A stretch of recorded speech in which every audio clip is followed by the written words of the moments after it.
40 light-years from Earth, 7 rocky worlds orbit a small red star, moving together through the darkness like a family traveling side by side. The star itself is tiny, only about 1/10 the mass of our Sun, yet it hosts more Earth-sized planets than any other system we've ever found. This is TRAPPIST-1, a planetary system that captured the world's attention when its full extent was revealed in 2017, offering something unprecedented in the search for worlds beyond our own. 7 planets, all roughly the size of Earth, all rocky, all orbiting close enough to each other that neighboring worlds would sometimes be visible as disks in each other's skies. 3 of these 7 worlds orbit within the habitable zone, that precious region around a star where temperatures might allow liquid water to exist on a planetary surface. No other known system offers so many opportunities for habitability around a single star. So many chances for the conditions that might support life. You're watching The Drowsy Astronaut, where tonight we journey to this remarkable system and visit each of its 7 worlds in turn, exploring what makes them unique and why they matter so deeply to our understanding of planets beyond our solar system. This is a story told slowly, designed for quiet listening, whether you follow every word or let the facts drift past as you settle into rest. Let us begin. The 7 planets of TRAPPIST-1 are designated with letters from B through H, a naming convention that reflects the order of their discovery and their distance from the parent star. TRAPPIST-1b orbits closest to the star, while TRAPPIST-1ai traces the outermost path at the edge of the system. Each of these worlds is roughly Earth-sized, ranging from about 3/4 to slightly more than 1 Earth radius, a remarkable uniformity that suggests they formed from similar materials under similar conditions. The masses range more broadly, from about 40% to nearly 1.5 times Earth's mass, creating a diversity of densities and likely compositions. The innermost planet, TRAPPIST-1b, completes an orbit in just 1.5 Earth days, racing around its star faster than most moons orbit their planets in our solar system. The outermost planet, TRAPPIST-1i, takes about 19 days to complete its circuit, the longest year in the system, yet still shorter than a month on Earth. Between these extremes, the other 5 planets trace orbits of intermediate length, their years measured in a handful of Earth days, rather than the hundreds that define our own annual cycle. The entire system is extraordinarily compact, all 7 worlds fitting within an orbit smaller than Mercury's path around the Sun. The discovery of this system unfolded gradually, with the first 3 planets detected in 2016 using a telescope called TRAPPIST, which gave the star its name. TRAPPIST stands for Transiting Planets and Planetesimal Small Telescope, a modest instrument in Chile designed specifically to search for planets around the coolest, smallest stars. The initial discovery revealed a tantalizing hint of what was to come. 3 Earth-sized worlds orbiting a star so dim that larger telescopes had overlooked it entirely. The follow-up campaign that led to finding the remaining 4 planets involved telescopes around the world working in concert. The full announcement in February of 2017 described a system unlike any previously known. 7 terrestrial planets around a single star, with 3 of them in the habitable zone. The news captured public imagination in a way few astronomical discoveries had achieved before. The TRAPPIST-1 system seemed to offer exactly what generations of astronomers had hoped to find: multiple Earth-sized worlds at distances where liquid water might exist, close enough to study in relative detail. The excitement was tempered by scientific caution, but the potential was undeniable. The habitable zone of TRAPPIST-1 lies much closer to the star than Earth's habitable zone lies to the Sun, a consequence of the star's extreme dimness compared to our own stellar companion. The zone where temperatures might allow liquid water begins and ends within a region that would fit comfortably inside Mercury's orbit. TRAPPIST-1e sits near the inner edge of this zone, receiving an amount of stellar radiation similar to what Earth receives from the Sun. TRAPPIST-1f and g orbit progressively farther out, receiving less radiation but still potentially enough to maintain habitable conditions with the right atmospheric properties. The three inner planets, B, C, and D, orbit inside the habitable zone, too close to their star to maintain liquid water on their surfaces under most reasonable atmospheric assumptions. These worlds are likely too hot, their potential oceans long since evaporated into space. The outermost planet, TRAPPIST-1h, orbits beyond the habitable zone, too far from the dim star to receive enough warmth for surface liquid water without substantial greenhouse heating. This cold outer world might nonetheless harbor subsurface oceans, as we see on icy moons in our own solar system. The existence of 7 Earth-sized planets around a single star raises profound questions about how such systems form and whether our own solar system is typical or unusual among the planetary architectures that nature produces. TRAPPIST-1 suggests that tightly packed systems of small rocky worlds may be common. The planets likely formed farther from their star than they currently orbit, then migrated inward through the disk of gas and dust that surrounded the young star during the system's formation. This migration would have brought them into their current compact configuration, locked into resonant orbits. Orbital resonances mean that the planet's orbital periods are related by simple ratios, with inner planets completing precisely 2 or 3 orbits for every 1 or 2 orbits of their outer neighbors. These resonances help stabilize the system despite the close spacing of the worlds. The resonant chain that connects all 7 planets is the longest and most complete known in any planetary system. A mathematical harmony that has persisted for billions of years and will continue for billions more. The planets move together like a precisely synchronized mechanism. The 7 worlds of TRAPPIST-1 represent 7 different experiments in planetary evolution. 7 chances for the universe to explore what becomes of an Earth-sized rocky world under slightly different conditions. Each planet receives a different amount of radiation, occupies a different orbital position, and has evolved along its own unique path. Some of these worlds may have started with abundant water and lost it over time.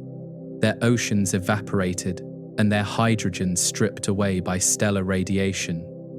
Others may have remained too cold for liquid water ever to exist on their surfaces, frozen since their formation.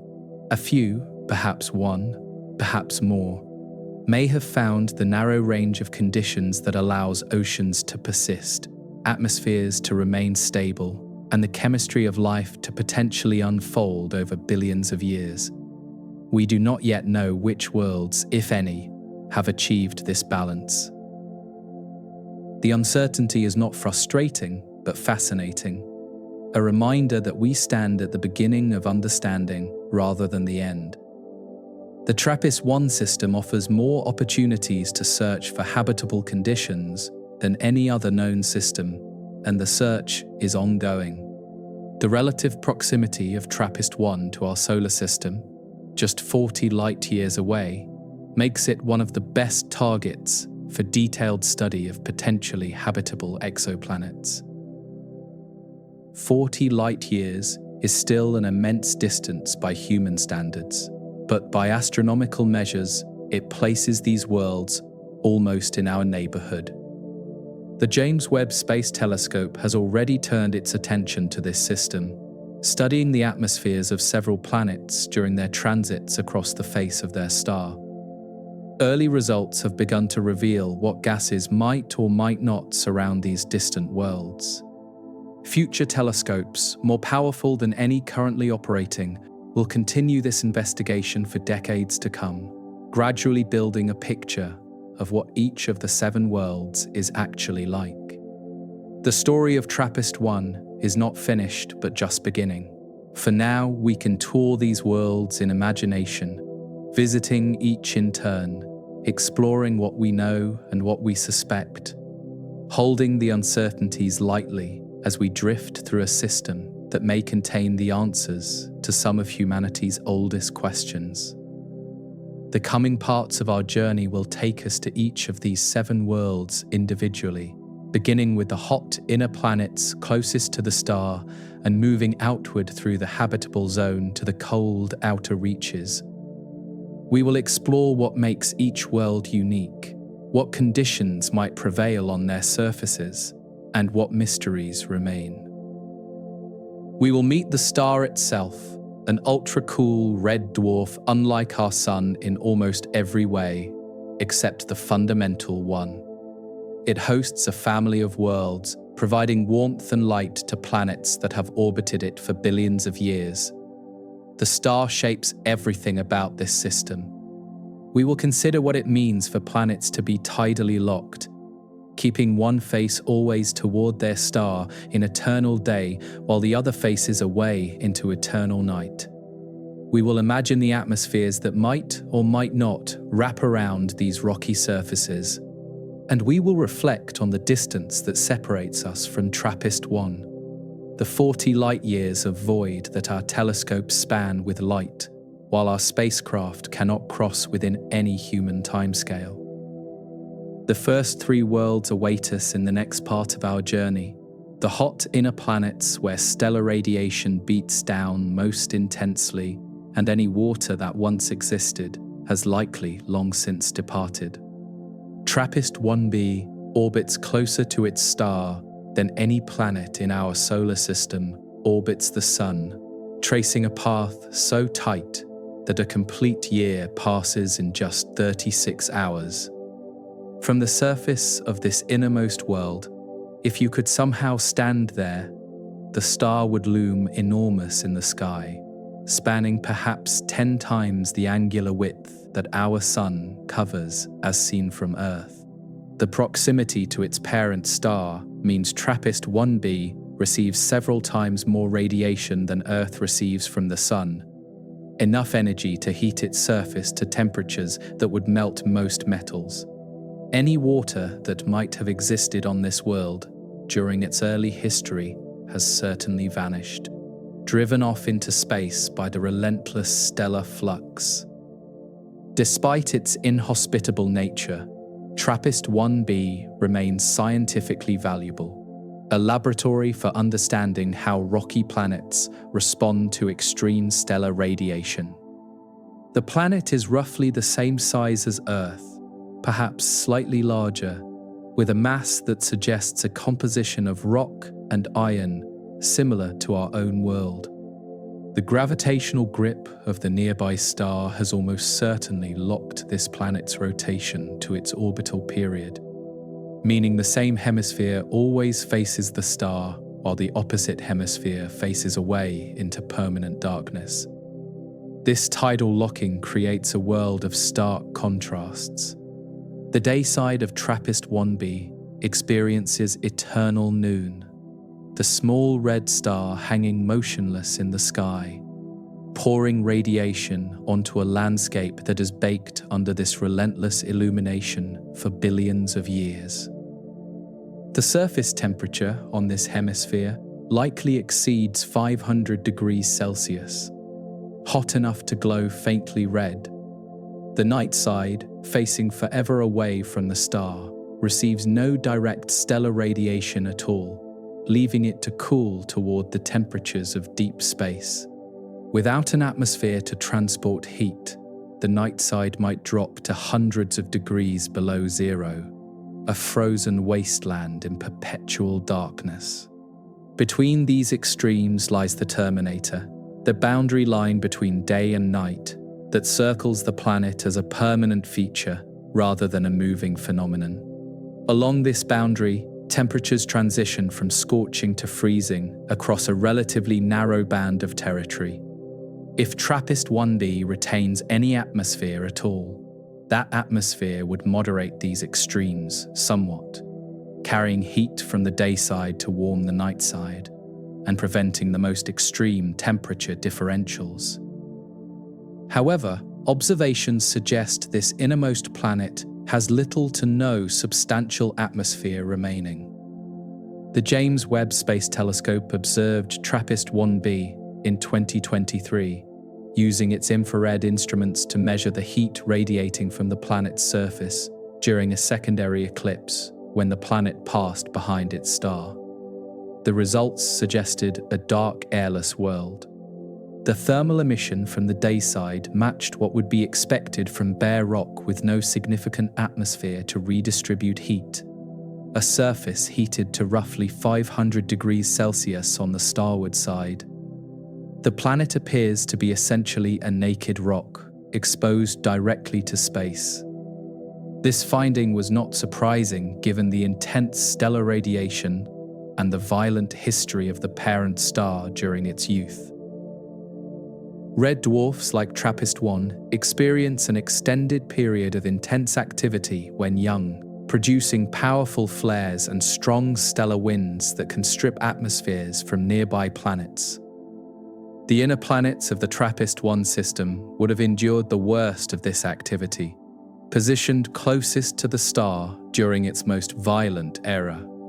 TRAPPIST-1b may have lost whatever atmosphere it once possessed during those tumultuous early epochs, leaving the bare surface we infer today.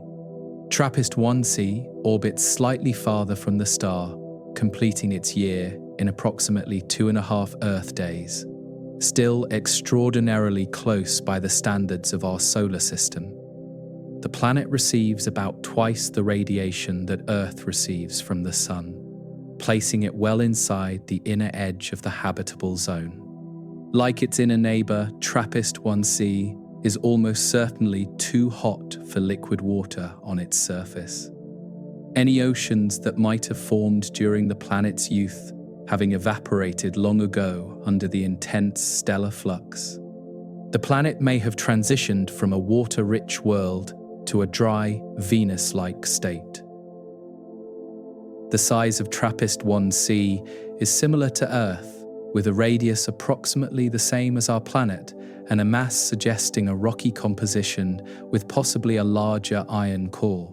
The density measurements indicate this world is somewhat denser than Earth, perhaps containing proportionally more metal. The same tidal locking that affects TRAPPIST-1b almost certainly affects TRAPPIST-1c as well, creating permanent day and night hemispheres with the same stark temperature contrasts between the two sides. The terminator zone might be the only region approaching moderate temperatures. Observations of TRAPPIST-1c have also suggested a thin or absent atmosphere, consistent with the pattern emerging for the innermost worlds of this system. The intense radiation and stellar activity have apparently scoured these planets clean of their gaseous envelopes. This does not mean these worlds are uninteresting.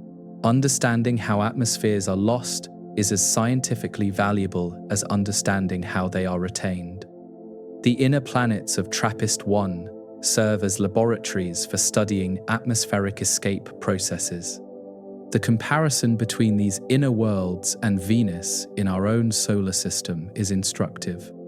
Venus receives roughly twice the solar radiation that Earth receives, similar to TRAPPIST-1c, yet Venus retains a thick atmosphere. The difference lies in the parent star. Red dwarf stars, like TRAPPIST-1, produce more high-energy ultraviolet and X-ray radiation relative to their visible light output compared to Sun-like stars, and this energetic radiation is particularly effective at stripping atmospheres. The inner planets of TRAPPIST-1 never had a chance. TRAPPIST-1d occupies an interesting transitional position, orbiting at the inner edge of the habitable zone, where conditions begin to approach the range where liquid water might theoretically exist. The planet completes an orbit in approximately 4 Earth days, farther from the star than its 2 inner siblings. The radiation received by TRAPPIST-1d is roughly 1.5 times what Earth receives from the Sun, placing it in a borderline region where habitability depends sensitively on atmospheric properties. A thick carbon dioxide atmosphere might trap too much heat, while a thin atmosphere might allow reasonable temperatures. The size of this planet is slightly smaller than Earth, with a radius about 80% of our world's, and a mass perhaps half that of Earth. This smaller size might mean lower internal heat and less geological activity, affecting the planet's ability to maintain an atmosphere through volcanic outgassing. Whether TRAPPIST-1d possesses any atmosphere remains uncertain, as observations have not yet provided definitive answers about this transitional world. The planet occupies a fascinating boundary zone between the clearly uninhabitable inner planets and the potentially habitable middle worlds. The experience of standing on any of these inner worlds, if such a thing were possible, would be utterly alien to human senses. The star would appear deep red, much redder than any sunset on Earth, because TRAPPIST-1 has a surface temperature roughly half that of our Sun. The light would be dim by Earth standards, perhaps similar to the illumination just after sunset on our world, even at what passes for high noon on these tidally locked planets. Human eyes would adapt to see reasonably well, but the quality of light would seem perpetually twilight. Other planets of the system would be visible from any of the inner worlds, appearing as bright points of light, or, during close approaches, as small disks showing phases like our moon. The orbital mechanics would create ever-changing arrangements of sibling worlds across the sky. The sky itself, if any atmosphere exists, would probably not be blue as Earth's sky is, since the red light of TRAPPIST-1 would not scatter the same way our Sun's whiter light does. The colors might tend toward orange or red even at the zenith, a permanently sunset-hued dome. The inner worlds of TRAPPIST-1 represent a cautionary tale about habitability, demonstrating that Earth-sized rocky planets are not automatically suitable for life, simply by virtue of their size and composition. Position matters enormously, and these worlds are simply too close to their star. Yet they contribute to the larger story of the system, helping us understand the full range of conditions that the 7 planets experience. The contrast between the scorched inner worlds and the more temperate outer planets illuminates how position within a system shapes planetary destiny. The 3 inner worlds have likely been geologically active throughout their histories, heated by tidal forces from their proximity to the star, as well as by residual internal heat from formation. This activity might have produced volcanic landscapes, though we cannot directly observe surface features from Earth. Whatever these worlds looked like billions of years ago, when the system was young and the star was even more active, they have had time to reach a kind of equilibrium with their current conditions. The surfaces we would find today, if we could visit, are the product of eons of evolution under extreme stellar radiation. As we move outward from the inner 3 planets, conditions gradually become more moderate, approaching the range where liquid water might conceivably exist on planetary surfaces. The next 3 worlds, TRAPPIST-1e, F, and G, occupy this precious habitable zone. These middle worlds receive less intense radiation, experience somewhat lower temperatures, and might have retained atmospheres despite the stellar activity that scoured the inner planets bare. The potential for habitability increases substantially as we cross from the inner system to the middle region. The transition is not sharp but gradual, with TRAPPIST-1d occupying the boundary and TRAPPIST-1d sitting just inside the zone where conditions favor liquid water. The next part of our journey will explore these habitable zone worlds in detail.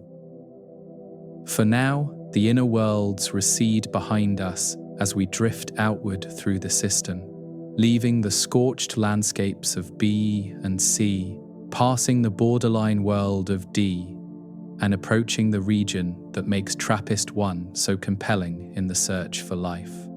TRAPPIST-1I receives approximately the same amount of radiation from its star as Earth receives from the Sun, making it perhaps the most Earth-like world in the system in terms of its energy budget. A year on this planet lasts about 6 Earth days, a rapid orbit that nonetheless places it within the precious habitable zone. The similarity in radiation received does not mean the planet experiences conditions identical to Earth, as the nature of the radiation differs substantially between a red dwarf and our yellow sun. TRAPPIST-1 produces light shifted heavily toward the red and infrared, with proportionately more ultraviolet during flare events. The size of TRAPPIST-1e is remarkably similar to Earth, with a radius about 92% of our world's, and a mass somewhere around 60 to 70% of Earth's.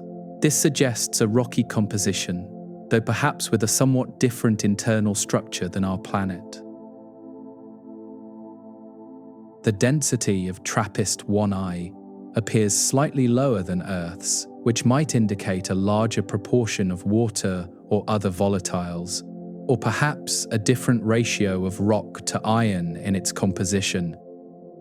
The planet may have formed with more water than Earth and might retain significant amounts today. If TRAPPIST-1e possesses an atmosphere of reasonable thickness, surface temperatures might fall within the range where liquid water could exist, making this world a prime candidate in the search for habitable environments beyond our solar system. The atmospheric question remains the crucial uncertainty.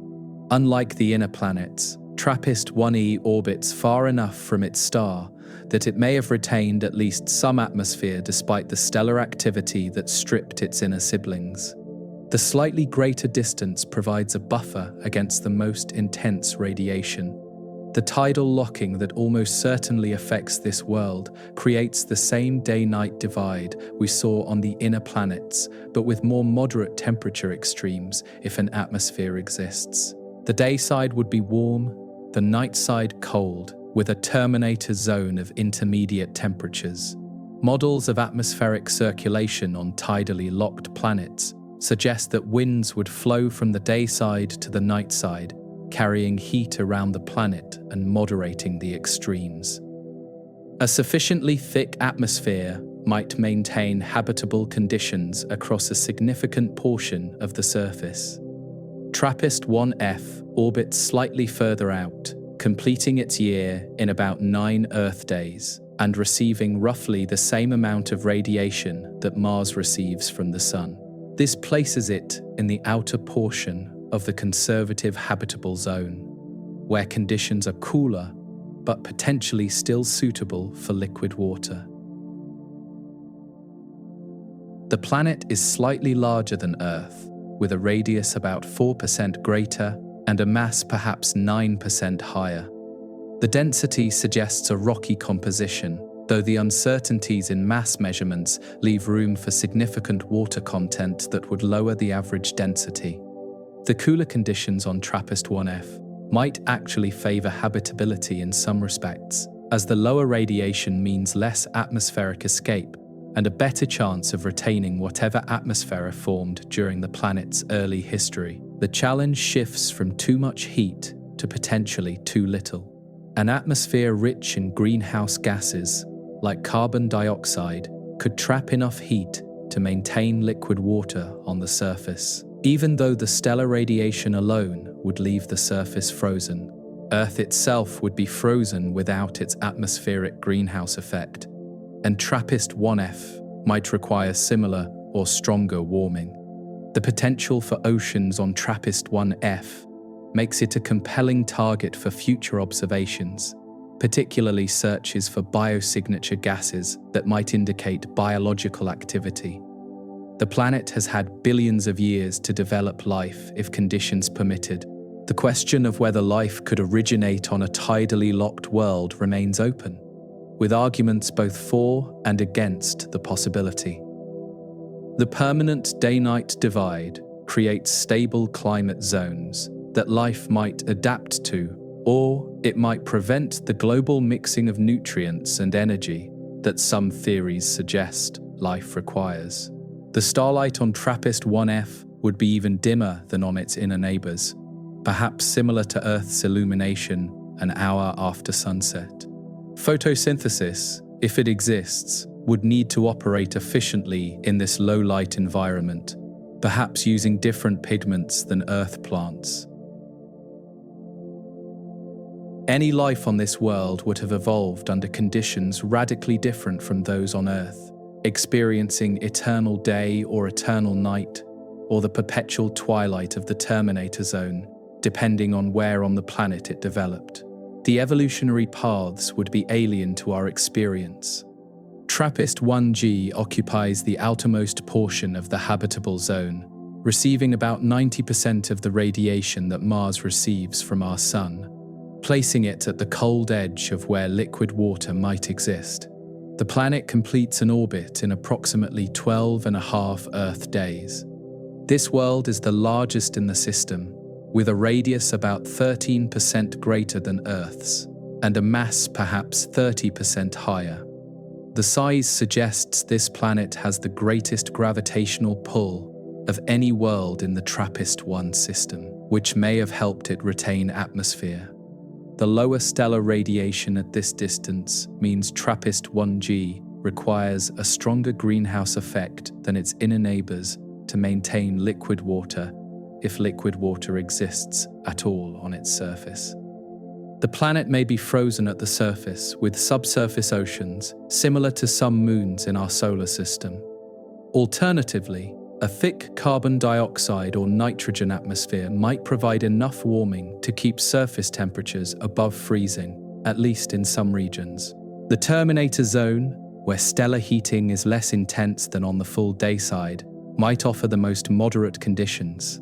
The three habitable zone planets, E, F, and G, represent the heart of why the TRAPPIST-1 system captured such attention when discovered. 3 potentially habitable worlds around a single star, more opportunities than any other known system.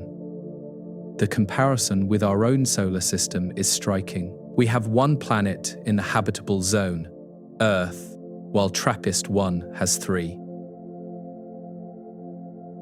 The compact nature of this system, a consequence of the dim star, allows multiple worlds to fit within the narrow temperature range that permits liquid water. This does not guarantee that any of these 3 worlds is actually habitable, only that they orbit within the range where habitability is not ruled out by temperature alone. The presence of atmosphere, the nature of surface conditions, the geological activity, all these factors also matter.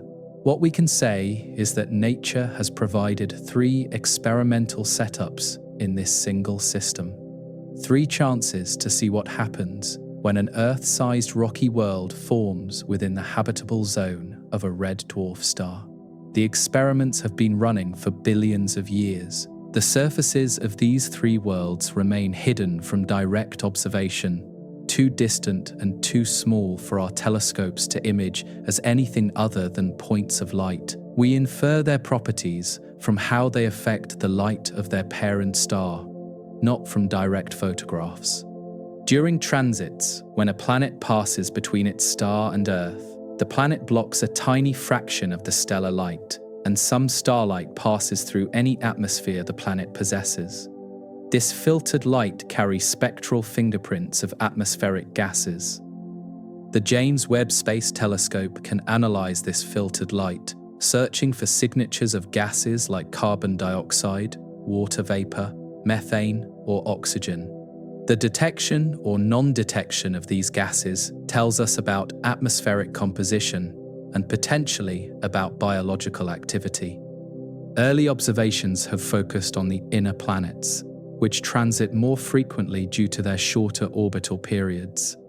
The habitable zone planets transit less often, making atmospheric observations more challenging and time-consuming to accumulate. The view from any of the 3 habitable zone worlds would feature the other planets of the system as prominent objects in the sky, much brighter than any star, and sometimes close enough to show visible disks. The orbital resonances create predictable patterns of conjunction and opposition. From TRAPPIST-1e, the inner planets would appear as bright points closer to the star, while F, G, and H would appear in the outer sky, sometimes approaching close enough to show as tiny disks. The ever-changing arrangement would mark the passage of time. The star itself would appear larger than our Sun does from Earth, spanning perhaps 2 to 3 times the angular diameter, but it would be much dimmer, casting light that seems perpetually like late evening. The color would be deep red, unlike any natural light source familiar to human experience. If any of these worlds harbors life, that life has evolved under this red light for billions of years, adapting to conditions we can barely imagine from our blue sky, yellow sun perspective. The alien nature of the environment does not preclude life. It simply means any life would be alien too. The habitable zone trio represents the best chance we currently know of finding life on another world, not because we know these planets are inhabited, but because they offer conditions where life might conceivably exist. The search continues. Future observations will gradually clarify the picture, determining which, if any, of these worlds possess atmospheres, what those atmospheres contain, and whether any hints of biological activity can be detected across 40 light-years of space. The process will take years or decades. For now, we can hold these 3 worlds in mind as possibilities, neither confirmed homes for life nor ruled out as barren rocks. The uncertainty is part of the wonder, the open question that makes exploration meaningful. As we continue outward through the system, we leave the habitable zone behind and approach the outermost world, TRAPPIST-1e, where stellar radiation fades and cold dominates.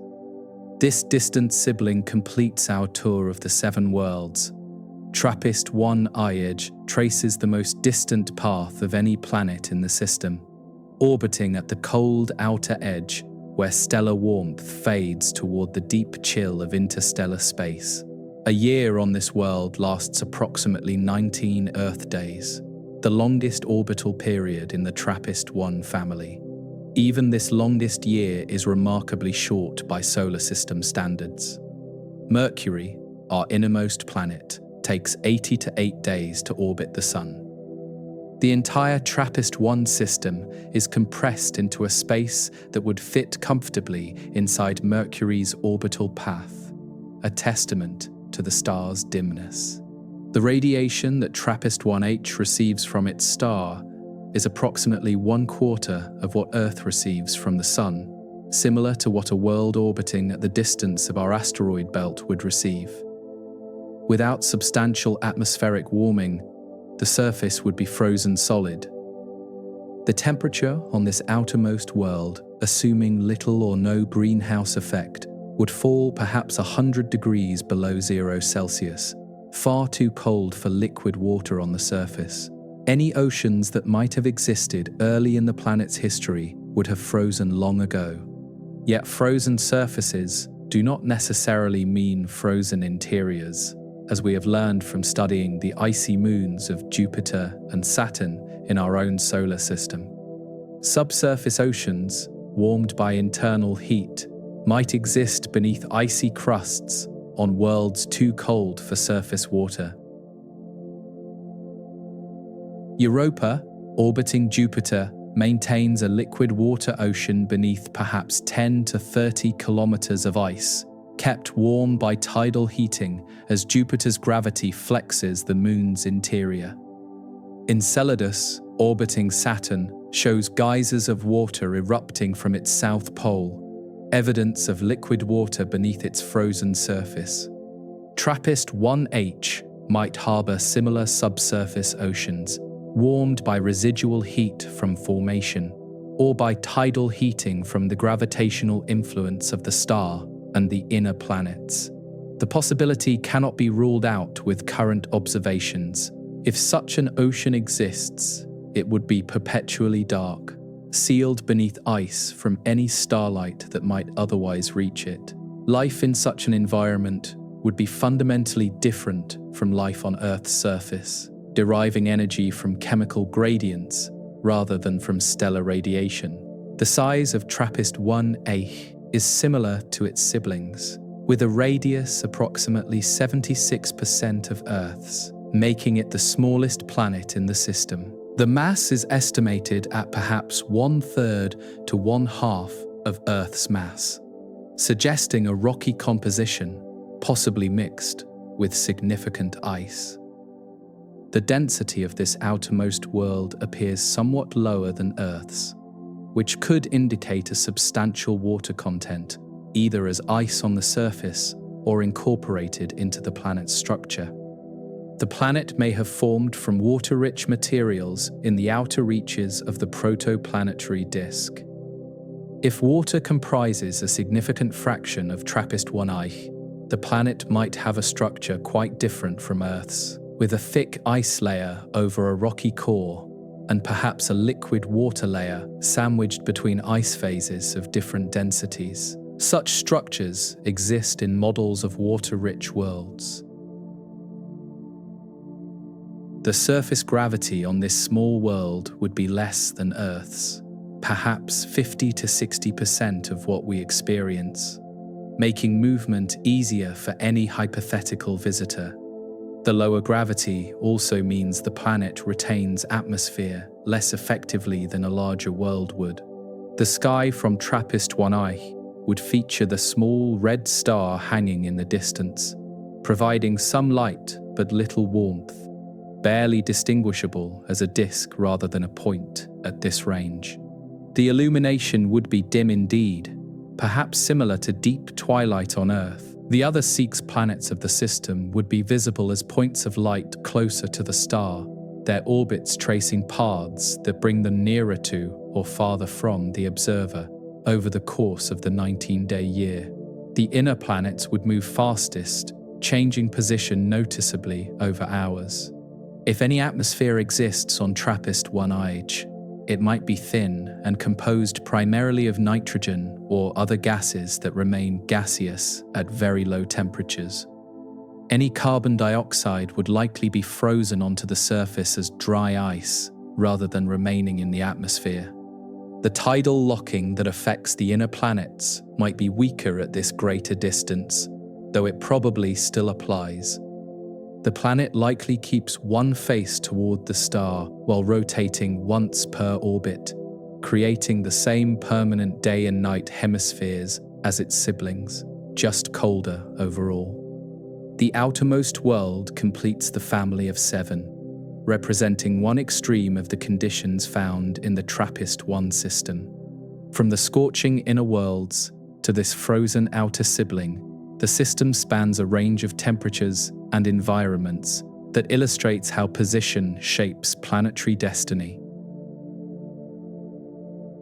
The habitability of TRAPPIST-1H is unlikely in the conventional sense of surface liquid water, but the possibility of subsurface oceans keeps this world interesting from an astrobiological perspective. Life might exist in darkness beneath ice, as some scientists suspect it might, on Europa or Enceladus. The exploration of such subsurface environments lies far in the future, requiring technology we do not yet possess to send probes across 40 light-years of space and then drill through kilometers of ice to reach any ocean below. For now, we can only speculate, based on what we know of icy worlds closer to home. TRAPPIST-1H represents the cold edge of this remarkable system, the boundary beyond which stellar warmth becomes negligible and any world would be frozen and dark. It completes our tour of the 7 siblings and rounds out the picture of this diverse planetary family. The 7 worlds of TRAPPIST-1, from the scorched inner planets to the frozen outer sibling, represent 7 variations on the theme of rocky planet formation. 7 experiments in what becomes of Earth-sized worlds under different conditions. The system as a whole tells a story. The story is one of formation and evolution, of planets born from the same disk of gas and dust, arranging themselves into a resonant chain of orbits that has persisted for billions of years. The stability of this arrangement suggests it is not a temporary accident, but a natural outcome of the formation process. Each planet has followed its own path since formation, losing or retaining atmosphere, losing or retaining water, heating or cooling according to its position in the system. The diversity of outcomes from similar starting materials illuminates how planetary evolution works. As we have toured these 7 worlds, moving from the hot inner reaches to the cold outer edge, we have seen the full range of what this system offers. Now we turn to the star itself, the red dwarf that makes all of this possible. At the center of this remarkable system burns one of the smallest stars capable of sustaining hydrogen fusion, an ultra-cool red dwarf, barely large enough to qualify as a star at all. TRAPPIST-1 is a stellar object at the boundary between stars and the failed stars known as brown dwarfs. The mass of TRAPPIST-1 is approximately 9% the mass of our Sun, barely above the minimum required for sustained hydrogen fusion in the stellar core. A slightly smaller object would not generate enough pressure and temperature to ignite nuclear reactions, and would instead be a brown dwarf. The radius of this star is only slightly larger than Jupiter, roughly 11% the radius of our Sun, making it a remarkably small object to host 7 planets. If TRAPPIST-1 replaced our Sun, it would appear as a small red point rather than the brilliant yellow disk we know. The surface temperature of this red dwarf hovers around 2400 degrees Celsius, roughly half the temperature of our Sun's surface. This cooler temperature explains the star's red color and its dramatically lower luminosity compared to larger, hotter stars. The luminosity of TRAPPIST-1 is only about 0.05% of the Sun's luminosity, meaning our star produces more than 2,000 times as much light and heat as this dim red dwarf. This extreme dimness is why the habitable zone lies so close to the star. To receive the same amount of radiation that Earth receives from the Sun, a planet must orbit TRAPPIST-1 at roughly 4% of Earth's orbital distance, placing it in the region where we find the habitable zone planets of this system. The proximity is a necessity, not an accident. The color of light produced by TRAPPIST-1 differs substantially from sunlight, with most of the energy concentrated in infrared wavelengths invisible to human eyes. The visible light that the star does produce is strongly shifted toward red, giving the star its characteristic color. Plants on Earth have evolved to harvest the visible light that our Sun produces most abundantly, giving them their green color as they reflect the wavelengths they do not use. Plants on a TRAPPIST-1 world would likely evolve different pigments, perhaps appearing black or deep red to human eyes. The age of TRAPPIST-1 is estimated at 7 to 8 billion years, substantially older than our 5 billion-year-old solar system. This ancient star has burned steadily for longer than our Sun has existed, providing time for any life in its system to develop over an extended period. Red dwarf stars, like TRAPPIST-1, have extraordinarily long lifespans, burning their hydrogen fuel so slowly that they can continue shining for trillions of years, hundreds of times longer than the current age of the universe. Our sun will exhaust its fuel in another 5 billion years, but TRAPPIST-1 will still be burning. This longevity has implications for habitability, as planets around red dwarfs have far more time to develop and sustain life than planets around sun-like stars. If life arises on any TRAPPIST-1 world, it will have trillions of years to evolve and flourish, far more than life on Earth will enjoy. The slow, steady burning of red dwarf stars makes them attractive targets in the search for life, as their stability and longevity provide ideal conditions for the long-term development of biospheres. TRAPPIST-1 represents this opportunity with its 7 rocky worlds. Despite their long-term stability, red dwarf stars present challenges for habitability that sun-like stars do not. During their youth, red dwarfs experience intense periods of activity, producing powerful flares that can bombard nearby planets with damaging radiation. TRAPPIST-1 likely went through such an active phase during its first several 100 million years, producing flares many times more powerful than anything our sun generates today. These flares would have irradiated the inner planets intensely, potentially stripping away atmospheres and sterilizing surfaces. Even today, TRAPPIST-1 produces occasional flares that significantly increase the ultraviolet radiation reaching its planets, events that would be dangerous to any life on unprotected surfaces. The ability of life to survive on these worlds depends partly on how well atmospheres can shield against such radiation. Some scientists argue that red dwarf flares make life impossible on planets orbiting these stars, while others suggest that life could shelter underwater, underground, or on the night side of tidally locked planets. The debate continues, and observations of TRAPPIST-1 atmospheres may eventually help resolve it. The proximity of the habitable zone to red dwarf stars creates the tidal locking that affects all 7 TRAPPIST-1 planets, a consequence of the strong gravitational gradient at such close distances. The planets cannot escape this locking, given their positions. Tidal locking is neither inherently good nor bad for habitability. It simply creates different conditions than what we experience on Earth, with permanent climate zones rather than day-night cycles. Life might adapt to these conditions, or might find them insurmountable, depending on factors we do not yet understand. The star's low mass also means lower gravitational influence per unit distance, which might have implications for the dynamics of the planetary system, the rate of meteor bombardment, and other factors that affect long-term habitability. The system is fundamentally different from our own. Understanding how these stellar characteristics affect the 7 planets is one of the major goals of TRAPPIST-1 research. The star and its planets form an integrated system, each influencing the others in ways that determine the conditions on each world. The constellation Aquarius, where TRAPPIST-1 appears from Earth, is a large constellation visible in the autumn sky from northern latitudes.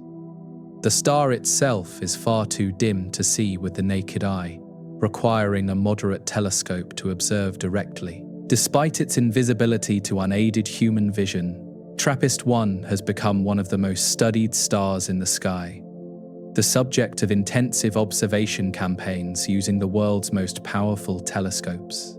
The scientific interest in its planetary system drives this attention. The name TRAPPIST comes from the telescope that discovered the first 3 planets, the Transiting Planets and Planetesimal Small Telescope, an instrument specifically designed to search for planets around ultra-cool stars. The discovery justified the telescope's design philosophy. Future observations will continue to reveal more about this star and its planets, gradually building a complete picture of one of the most remarkable planetary systems known. The star that once escaped notice has become a beacon for exoplanet science. The relationship between TRAPPIST-1 and its 7 planets exemplifies how stellar properties shape planetary systems. The star's small size and low temperature create the conditions that allow 7 Earth-sized worlds to fit within its narrow habitable zone.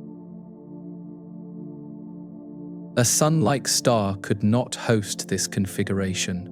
Its habitable zone would be too far out, spread too wide, for 7 planets to fit within it while maintaining stable orbits. The TRAPPIST-1 system exists because its star is the type of star it is. This realization has shifted attention in the search for habitable exoplanets toward red dwarf stars, which are by far the most common type of star in the galaxy.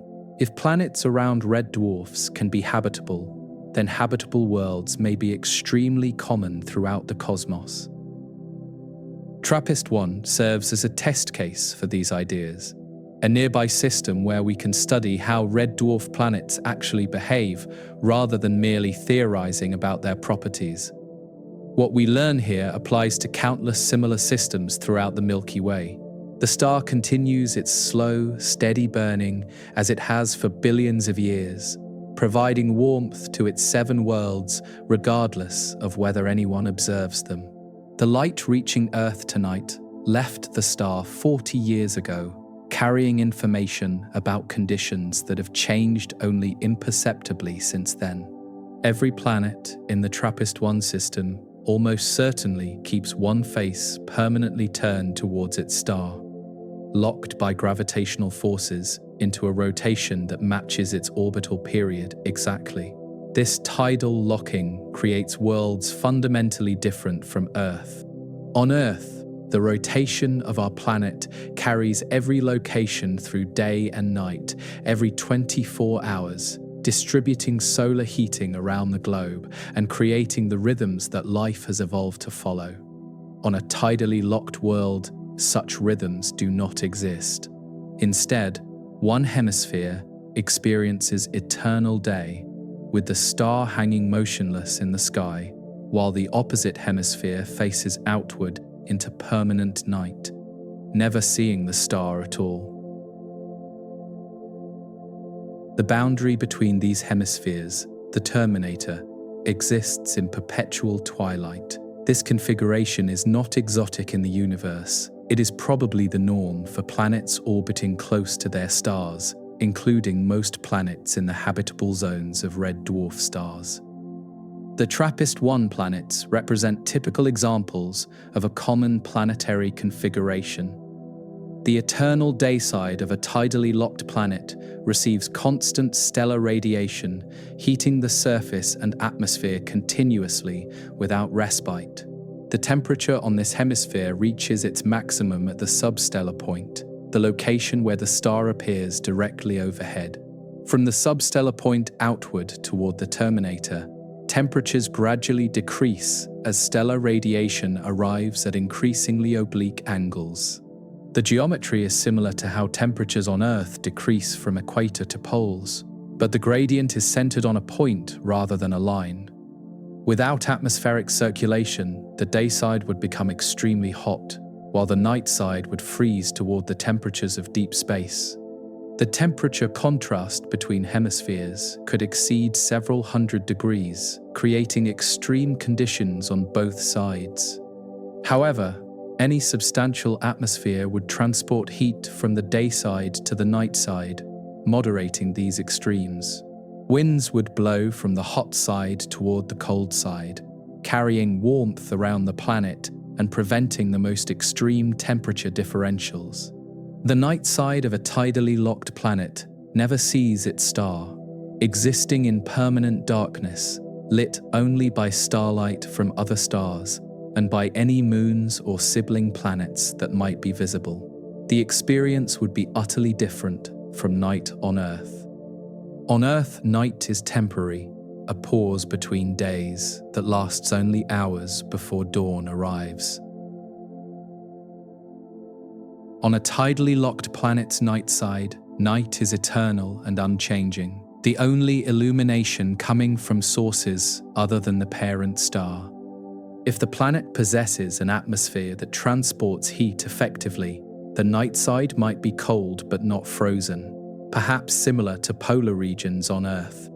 If heat transport is inefficient, the night side might be so cold that atmospheric gases freeze out, falling as snow. The psychology of living on the permanent night side of a planet is difficult to imagine from our earthbound perspective.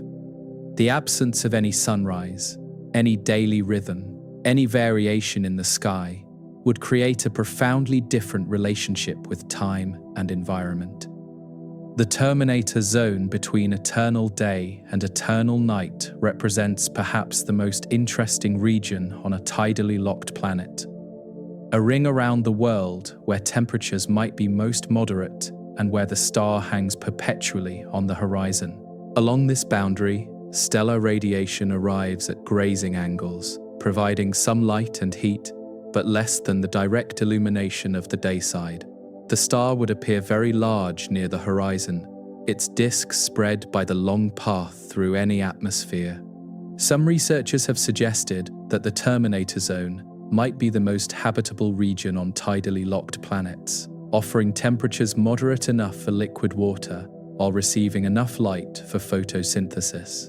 This ring-shaped habitat is unlike any environment on Earth.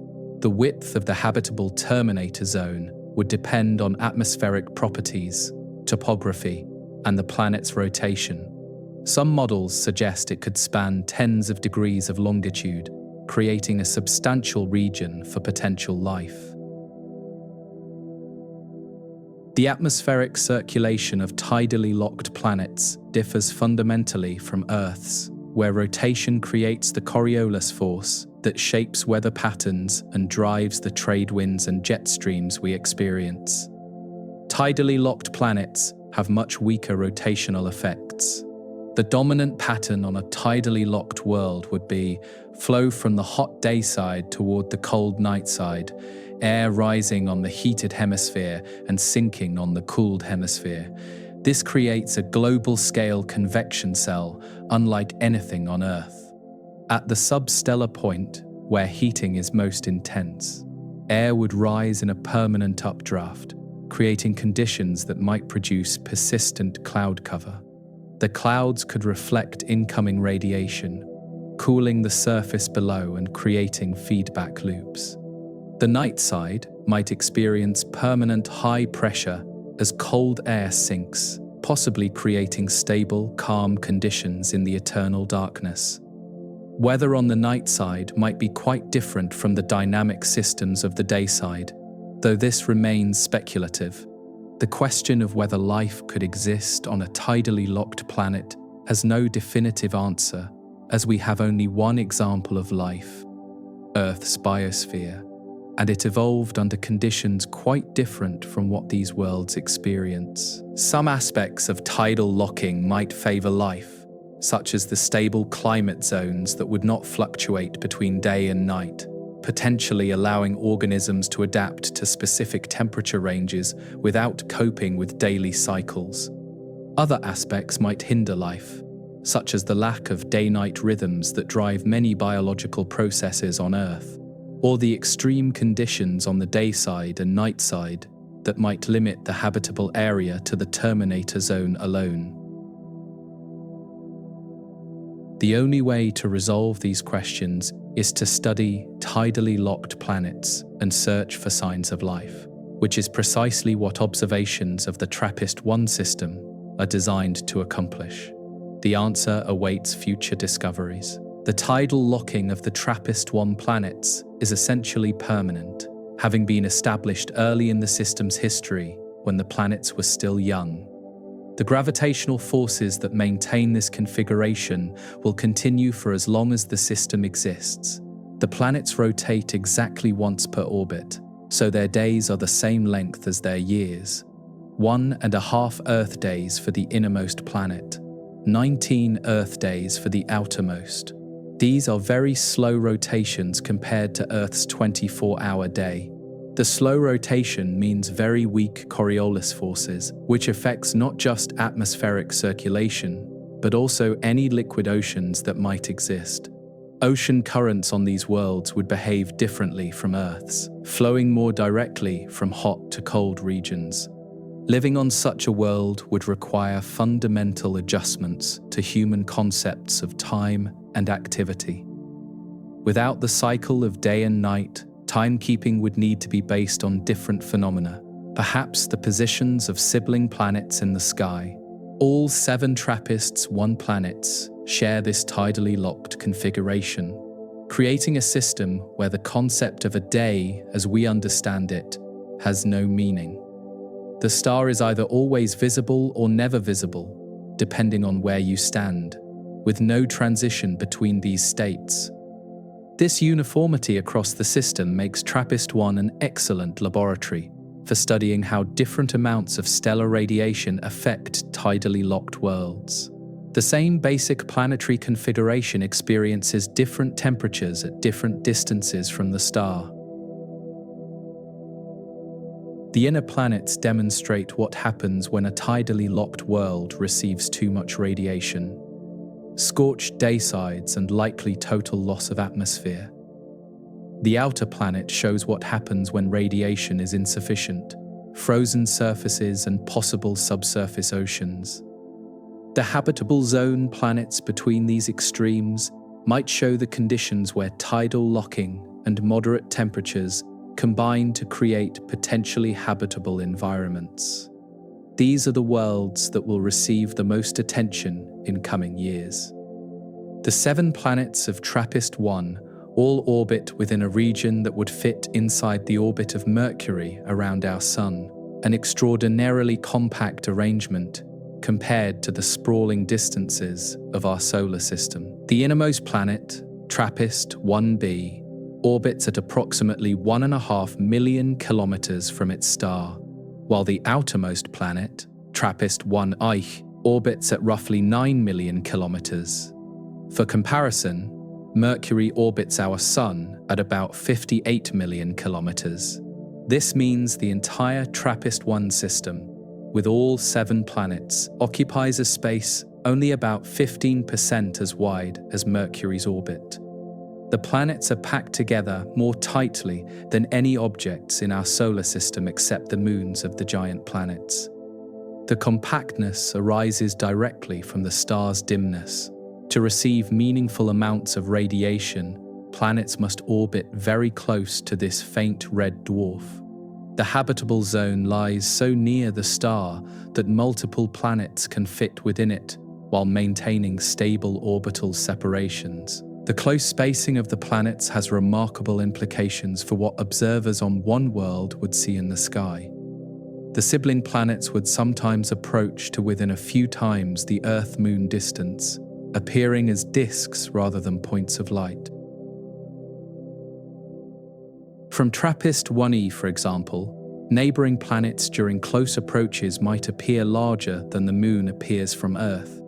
Surface features, if any could be seen through clouds or haze, might be visible to the naked eye during these conjunctions. The 6 other planets would trace paths across the sky, moving against the background stars in patterns determined by their different orbital periods.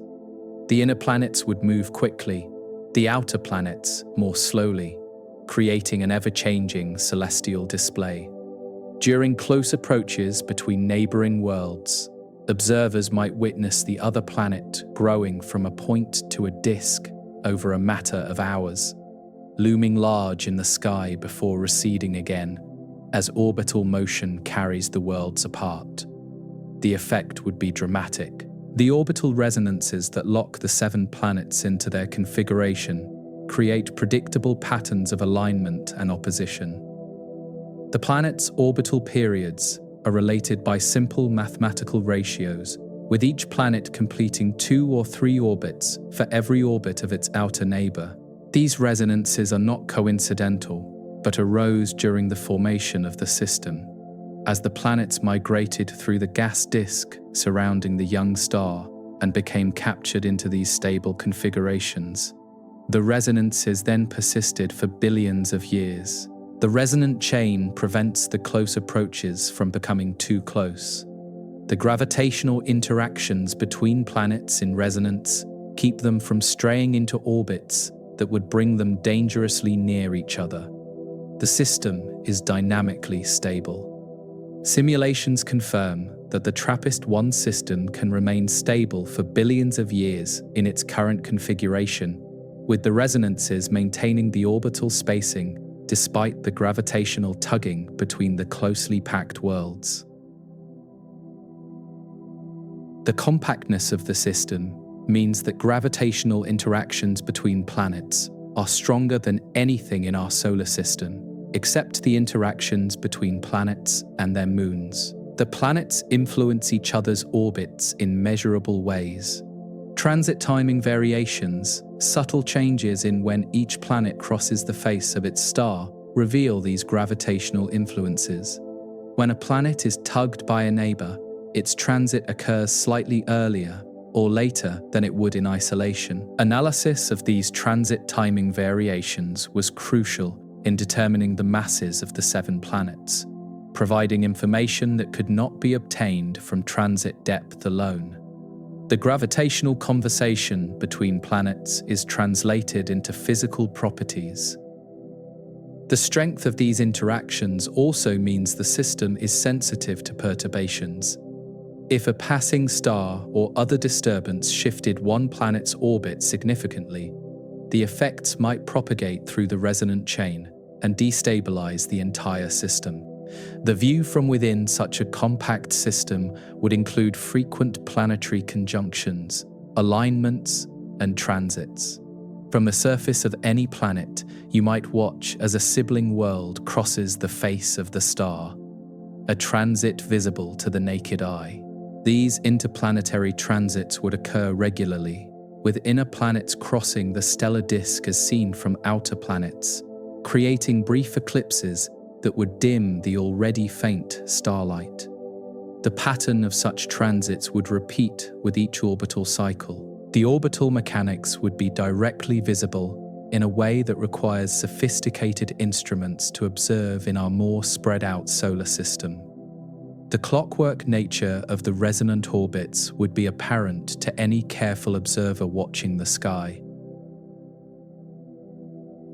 This visibility might have implications for how intelligent life, if it exists on any TRAPPIST-1 world, would develop astronomy. The presence of multiple planets, clearly visible and moving in predictable patterns, would invite study and understanding. The formation of such a compact system required migration. The gradual inward movement of planets through the disk of gas and dust that surrounded the young star. The planets likely did not form where we now find them. Models suggest the planets formed farther from the star, perhaps near the ice line where water could condense into solid grains, providing building material for planet formation. They then migrated inward as interactions with the disk drained orbital energy.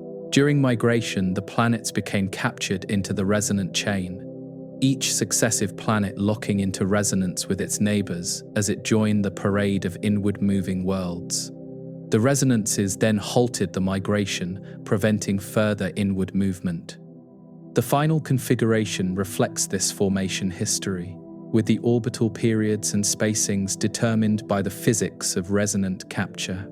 The system we observe today is a fossil record of the formation process billions of years ago.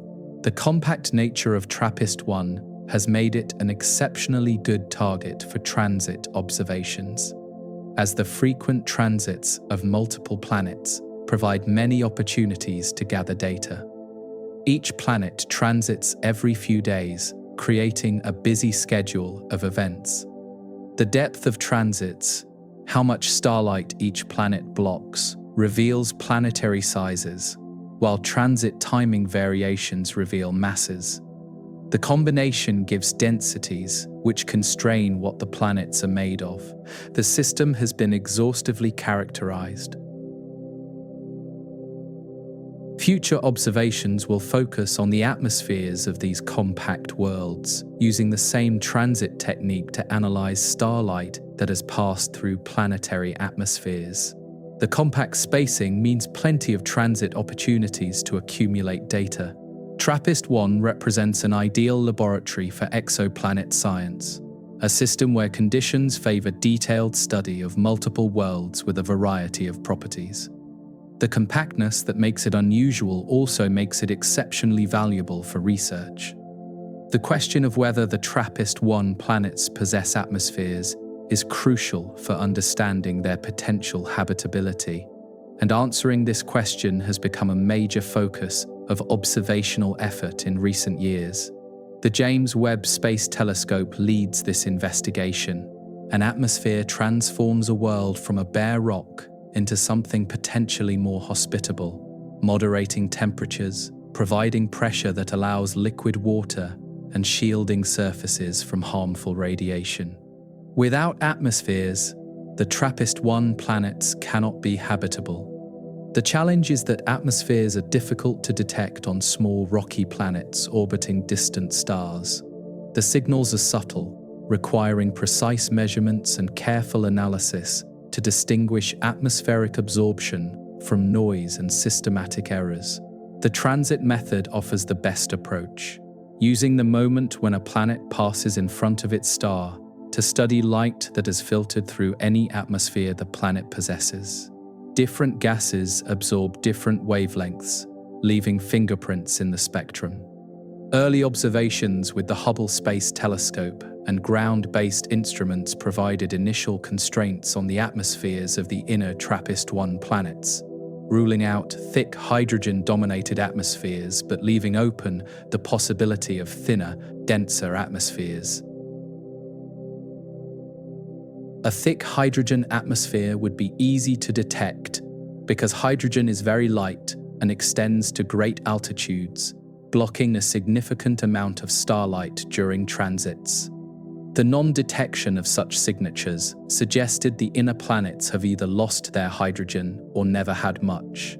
This finding was consistent with expectations, as hydrogen atmospheres around small planets close to active red dwarf stars would likely be stripped away by stellar radiation and wind. The inner planets have probably lost whatever hydrogen they initially possessed. The question of whether denser atmospheres of heavier gases like nitrogen, carbon dioxide, or water vapor remain is more difficult to answer, as these atmospheres are more compact and produce smaller signals in transit observations. The James Webb Space Telescope, with its unprecedented sensitivity in infrared wavelengths, has begun to provide more definitive answers about at least some of the TRAPPIST-1 planets. Early results have focused on the innermost worlds. Observations of TRAPPIST-1b, published in 2023, suggested little to no atmosphere on this scorched inner world, consistent with the idea that stellar radiation has stripped the planet bare. The surface appeared to be dark rock exposed directly to space. The measurement involved detecting thermal emission from the planet's dayside during secondary eclipse, when the planet passes behind the star.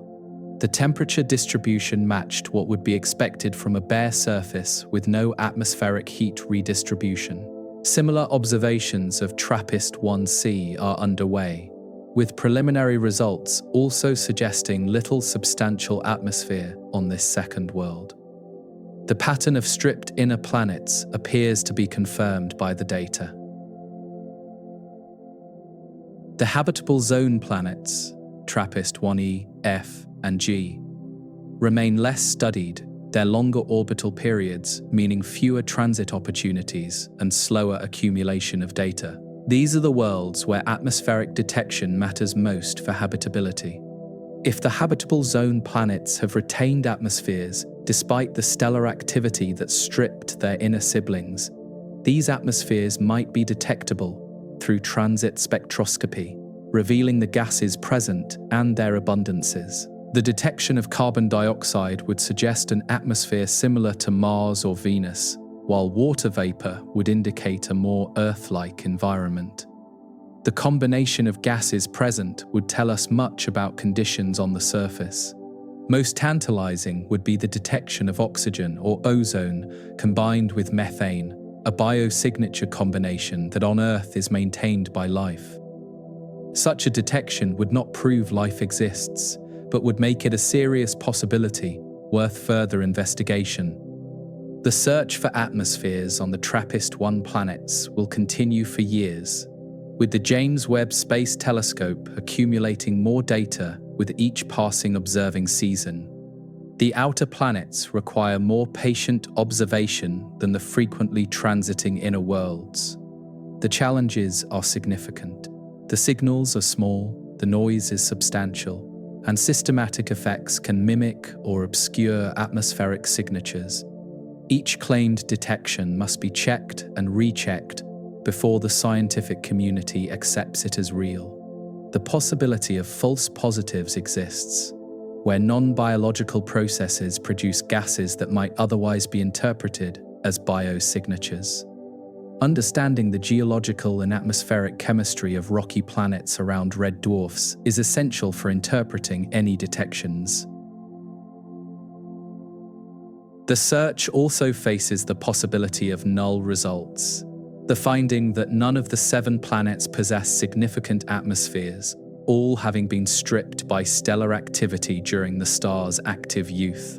Such a result would be disappointing but scientifically important.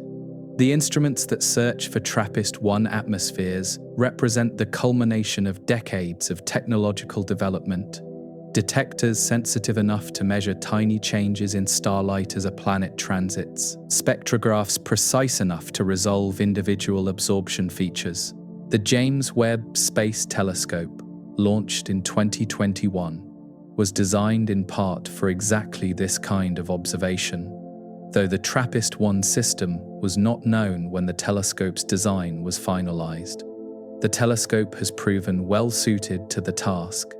Future telescopes, even more powerful than Webb, are already being planned, promising to push atmospheric detection to even smaller signals and more distant systems. The techniques being developed for TRAPPIST-1 will apply to countless other systems. The TRAPPIST-1 system serves as a proving ground for methods that will eventually be applied across the galaxy. A nearby laboratory where we can refine techniques before turning them toward more distant and challenging targets. The stellar environment of a red dwarf like TRAPPIST-1 presents unique challenges for atmospheric retention that differ significantly from what we observe around sun-like stars in our cosmic neighborhood. Red dwarfs are born active and remain so for hundreds of millions of years, producing intense ultraviolet radiation and frequent flares that can strip atmospheres from closely orbiting worlds. During the first billion years of the TRAPPIST-1 system's existence, the star was likely far more active than it is today, bombarding its planets with radiation. Any primordial atmospheres the planets possessed would have been subjected to this intense erosion during this extended period of stellar youth. The habitable zone around a red dwarf lies much closer to the star than around a sun-like star, which means planets receiving Earth-like amounts of total radiation are also receiving much higher doses of ultraviolet and X-ray radiation. This presents a paradox for habitability. To receive enough warmth for liquid water, a planet must orbit close enough to experience the damaging effects of stellar activity that might destroy the very atmosphere needed to maintain that water. The TRAPPIST-1 planets face this challenge directly. Whether any of the 7 worlds have managed to retain or regenerate atmospheres despite this hostile stellar environment remains one of the central questions driving current observations. The answer will tell us much about habitability around red dwarfs in general. The process of atmospheric escape from a planet involves several mechanisms, each important under different conditions and for different types of gases. Understanding these mechanisms helps us predict what we might find on the TRAPPIST-1 worlds. Thermal escape occurs when gas molecules in the upper atmosphere move fast enough to exceed the planet's escape velocity, drifting off into space, one molecule at a time. Lighter gases like hydrogen escape most easily through this process. Hydrodynamic escape is a more dramatic process where intense heating of the upper atmosphere causes it to expand and flow outward like a wind, carrying heavier gases along with the escaping hydrogen.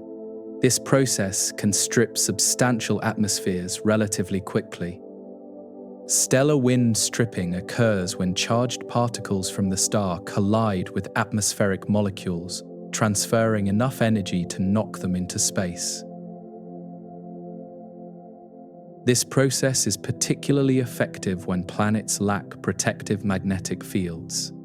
The TRAPPIST-1 planets, being so close to their star, likely experience all these processes at significant rates, particularly during the star's active phases. The question is whether atmospheric sources can balance atmospheric losses over geological time.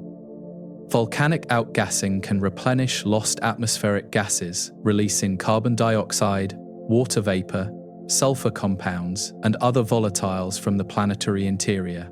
If the TRAPPIST-1 planets remain geologically active, they might maintain atmospheres through continuous replenishment.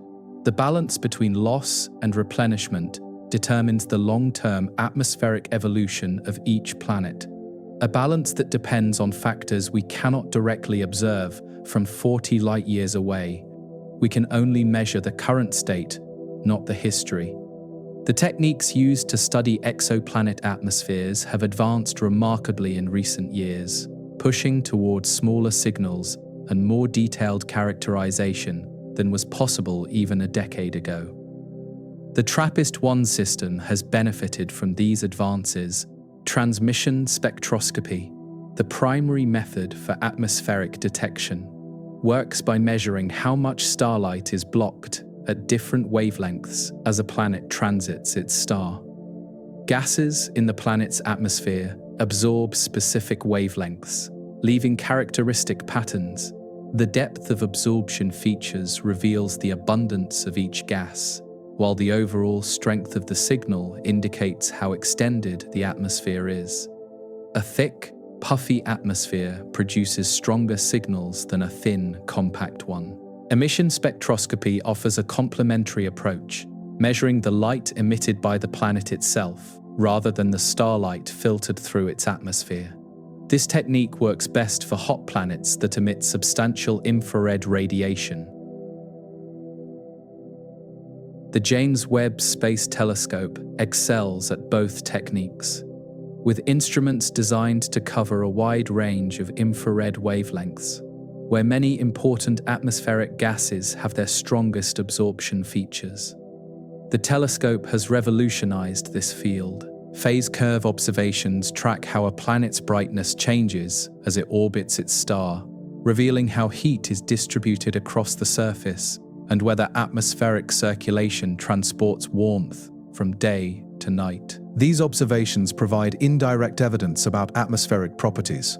Each technique has strengths and limitations, and combining multiple approaches provides the most complete picture of what atmospheres these distant worlds might possess. The investigation continues with each new observation. The coming years will bring more data about the TRAPPIST-1 atmospheres, gradually building a clearer picture of conditions on each of the 7 worlds. The habitable zone planets remain the highest priority targets. TRAPPIST-1e receives particular attention because its energy budget most closely matches Earth's, receiving roughly the same amount of radiation that our planet receives from the Sun. If any world in this system is habitable, E seems the best candidate. Observations of TRAPPIST-1f and G will follow, probing whether these cooler worlds have maintained atmospheres that could trap enough heat to warm their surfaces above freezing. Greenhouse gases would be essential for habitability on these outer worlds. The outermost planet, TRAPPIST-1i, receives less observational attention because surface habitability seems unlikely, given the limited stellar warmth at its orbital distance. Yet, even this world might harbor interest beneath an icy surface. The complete atmospheric census of the TRAPPIST-1 system will take years to assemble, requiring patience and the accumulation of data across many observing cycles. Science operates on its own timescales. Whatever the results reveal, whether substantial atmospheres on the habitable zone worlds or barren surfaces throughout the system, the findings will reshape our understanding of planetary evolution around red dwarf stars. The search continues, patient and methodical, each observation adding another piece to a puzzle that will take generations to complete. The atmospheres of TRAPPIST-1, if they exist, wait quietly to be discovered. Water is the molecule that makes life as we know it possible, the solvent in which biochemistry operates, the liquid that fills our cells and shapes our world. The question of whether water exists on the TRAPPIST-1 planets underlies all discussion of their habitability. The 7 worlds formed from the same disk of gas and dust that surrounded the young star TRAPPIST-1, a disk that almost certainly contained water ice in its cooler outer regions. Whether this water was incorporated into the forming planets is a question of orbital dynamics and formation history. Planets forming beyond the snowline, the distance from a young star where water ice becomes stable, can accumulate substantial amounts of water during their formation. Planets forming closer in receive less water, their building blocks too warm for ice to persist. The current positions of the TRAPPIST-1 planets do not necessarily reflect where they formed, as planetary migration can move worlds inward or outward over time. The planets may have formed beyond the snowline and migrated to their current close orbits.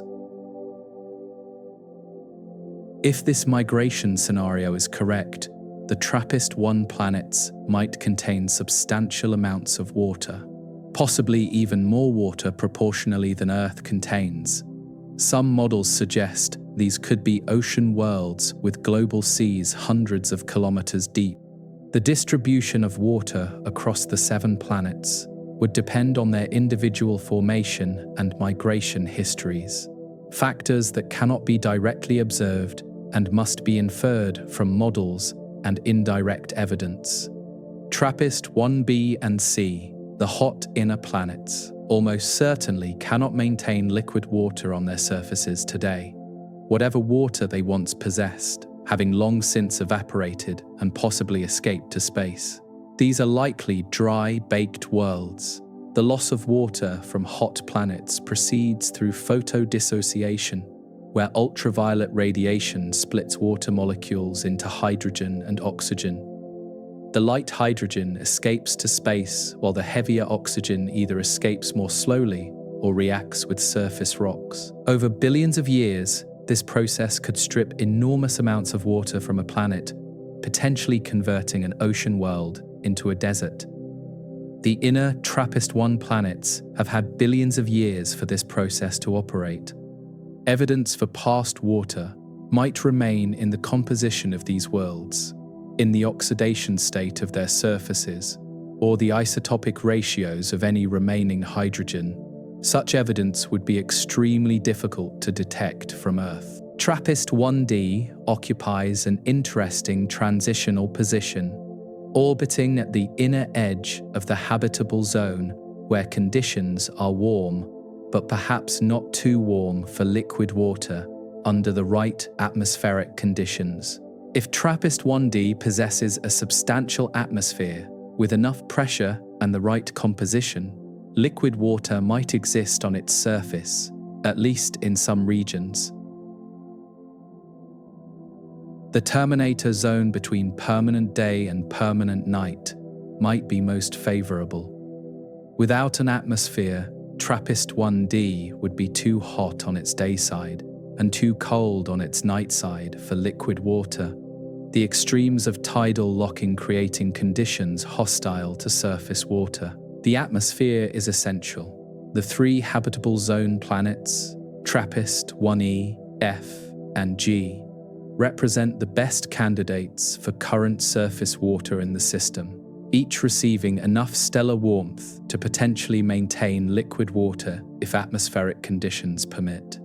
TRAPPIST-1I is the most promising, its energy budget most similar to Earth's, receiving enough radiation that a modest greenhouse effect could maintain comfortable surface temperatures. Water on this world might exist as we know it on Earth.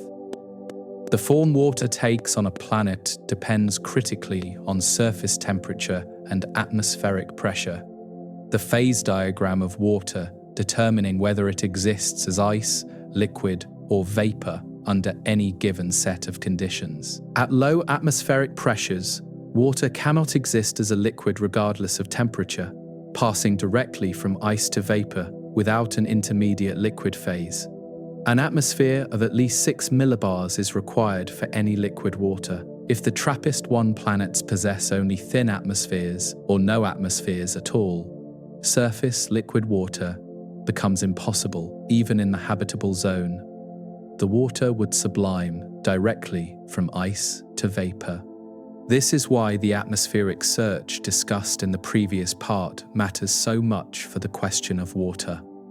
Without knowing whether atmospheres exist, we cannot assess whether liquid water is possible. Even with suitable atmospheres, the amount of water on each planet matters.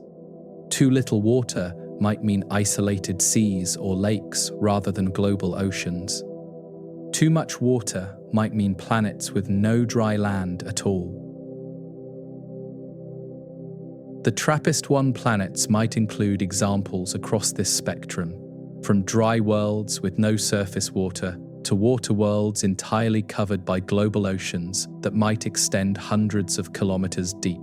Deep ocean worlds present their own challenges for habitability, as the immense pressure at the ocean floor could create layers of high-pressure ice that separate the water from the rocky interior.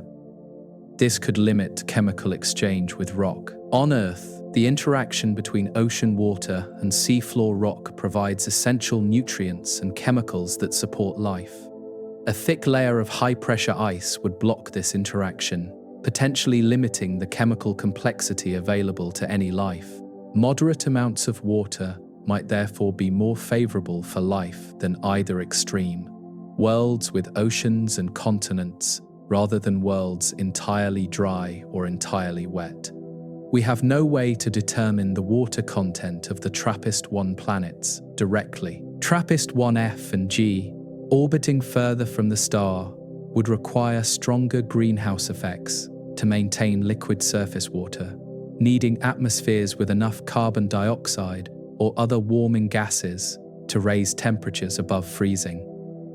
TRAPPIST-1I, the outermost planet, almost certainly cannot maintain liquid water on its surface given the limited stellar warmth at its orbital distance. Any water on this world would be frozen solid at the surface.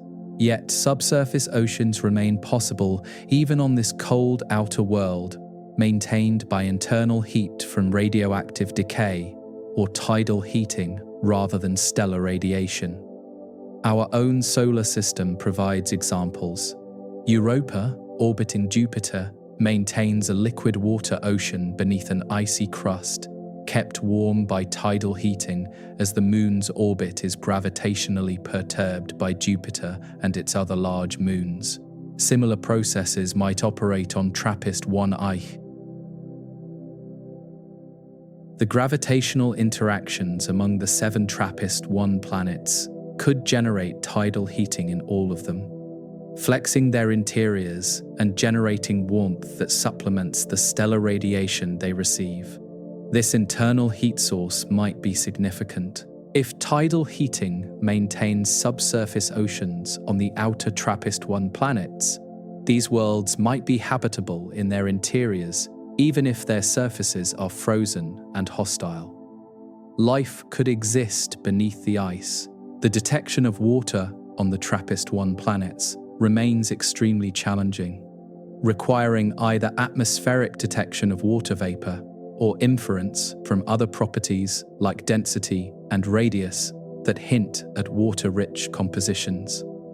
Water vapor in an atmosphere would produce absorption features detectable through transit spectroscopy, one of the signatures the James Webb Space Telescope is searching for. A strong water vapor detection would suggest a water-rich world. The masses and radii of the TRAPPIST-1 planets, measured through transit timing variations and other techniques, provide clues about their bulk compositions. Low densities might suggest water-rich interiors, while higher densities suggest rocky compositions. Current measurements suggest the TRAPPIST-1 planets are generally rocky, with densities somewhat lower than Earth's, consistent with either iron-poor rocky compositions or the presence of significant water. The data do not yet distinguish between these possibilities. The question of water on the TRAPPIST-1 worlds remains open, one of the central mysteries that future observations will address. Water is patient, and so must be our search for it. The question that underlies all interest in the TRAPPIST-1 system, the question that captured global attention when the discovery was announced and continues to drive scientific investigation, is whether life might exist on any of these 7 worlds. This question cannot be answered today, and may not be answerable for decades or centuries, but it can be explored, its parameters understood, its possibilities and challenges laid out for contemplation. The search for life is a search for conditions. Life as we know it requires liquid water, a source of energy, the right chemical building blocks, and sufficient time and stability for the processes of biochemistry to develop and evolve. The TRAPPIST-1 system offers at least some of these requirements. The habitable zone planets, TRAPPIST-1e, F, and G, orbit at distances where liquid water could potentially exist on their surfaces, satisfying the most fundamental requirement if atmospheric conditions permit. This is why these worlds attract such attention. Energy is abundant in the TRAPPIST-1 system, provided by the red dwarf star that has burned steadily for billions of years and will continue for trillions more. Stellar energy drives photosynthesis on Earth and could do the same on these worlds. The chemical building blocks of life are probably present on any rocky planet, as the elements that compose our biology, carbon, hydrogen, oxygen, nitrogen, sulfur, phosphorus, are among the most common in the universe. These elements formed in the cores of ancient stars and were scattered through space when those stars died, eventually incorporated into the clouds of gas and dust from which new stars and planets form. The TRAPPIST-1 system inherited this cosmic chemistry. The planetary surfaces and any oceans that exist would contain the raw materials for organic chemistry, the carbon compounds and mineral nutrients that life requires. The question is whether conditions favor the assembly of these materials into self-replicating systems. Time is the 4th requirement, and the TRAPPIST-1 system has this in abundance. The system is approximately 7 to 8 billion years old, nearly twice the age of our solar system, providing ample time for life to emerge if conditions ever permitted. On Earth, life appeared relatively quickly after conditions stabilized, within the first few 100 million years of our planet's history. If the same rapid emergence is typical, any habitable TRAPPIST-1 planet has had billions of years for life to develop.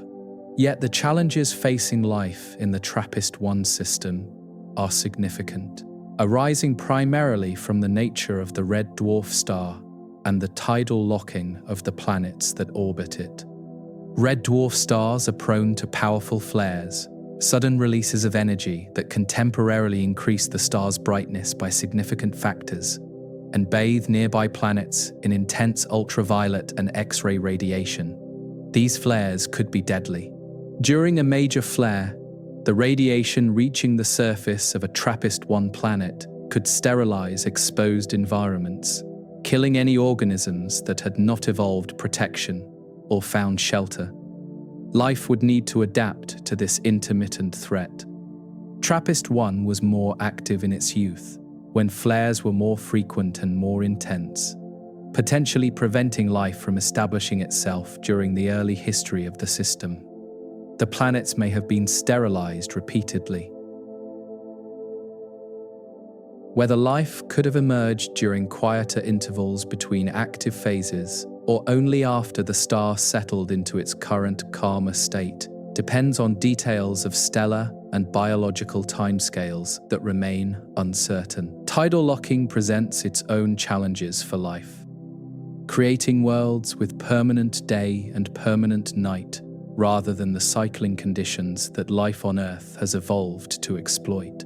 Photosynthetic organisms on a tidally locked world would need to establish themselves in the permanent day side, where light is always available, but where conditions might be uncomfortably warm. The eternal nature of day changes the equation. The night side would be cold and dark, unsuitable for photosynthesis, but potentially habitable for organisms that derive energy from chemical sources rather than light. Life might be possible in this eternal darkness. The terminator zone, the ring around the planet where day transitions to night, might offer the most moderate conditions, receiving angled starlight that provides energy without overheating. This zone could be the most habitable region. Atmospheric circulation might moderate the temperature extremes across a tidally locked planet, making more of the surface potentially habitable. The ability of life to spread would depend on how effectively the atmosphere transports heat and moisture. Despite these challenges, life is remarkably adaptable, as demonstrated by the extremophile organisms on Earth that thrive in conditions once thought impossible for biology. Life finds a way to exploit whatever conditions exist. Organisms on Earth live in boiling hot springs and frozen Antarctic lakes, in highly acidic mine drainage and highly alkaline soda lakes, in the crushing depths of ocean trenches and the radiation-bathed surfaces of desert rocks. Life is flexible. Whatever challenges the TRAPPIST-1 planet's present, life might have evolved adaptations to meet them, developing ways to survive flares, tolerate tidal locking, and exploit whatever water and energy sources exist. We cannot assume our limitations are universal. The detection of life on any TRAPPIST-1 planet would require either the observation of biosignature gases in the atmosphere or the direct detection of surface features produced by biology. Both approaches face significant challenges. Biosignature gases, like oxygen and methane, produced by life on Earth, might be detectable in exoplanet atmospheres through transit spectroscopy, if present in sufficient quantities. The James Webb Space Telescope is sensitive to some of these signatures.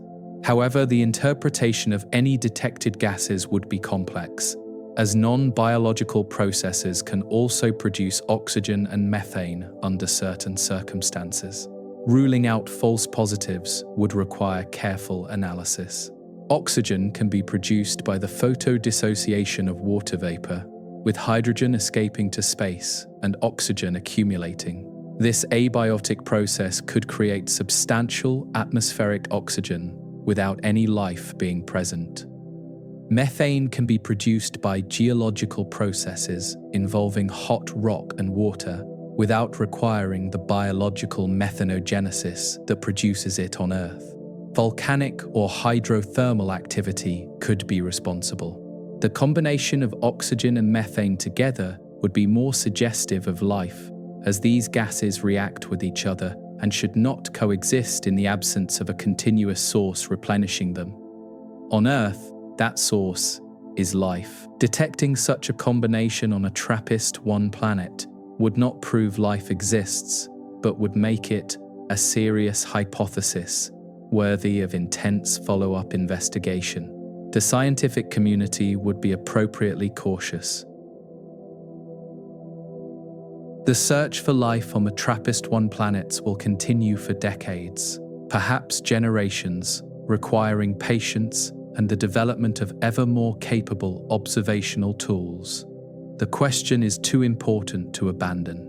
If life is discovered, if some future observation reveals unmistakable evidence of biology on one of these 7 worlds, the implications would be profound, demonstrating that life emerges readily given appropriate conditions.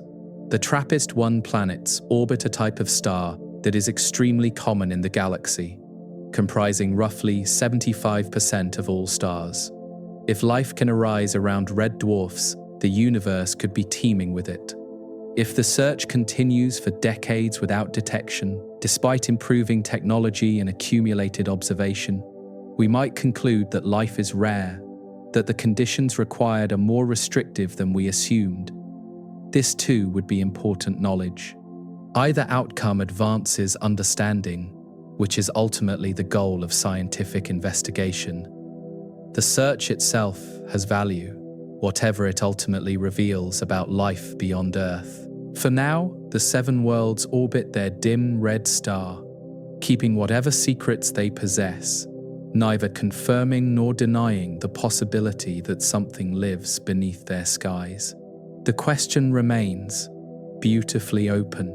The distance separating Earth from the TRAPPIST-1 system spans approximately 40 light-years, a gulf of space that light itself requires 4 decades to cross, yet represents one of the shorter distances to any known planetary system with multiple potentially habitable worlds. A light-year is the distance light travels in 1 year, roughly 9.5 trillion kilometers of emptiness between stars. 40 years of travel at this ultimate cosmic speed limit separates us from the 7 worlds we have explored tonight. The light arriving at Earth tonight from TRAPPIST-1 departed around 1985, beginning its journey when compact discs were new technology and the internet had not yet entered public consciousness.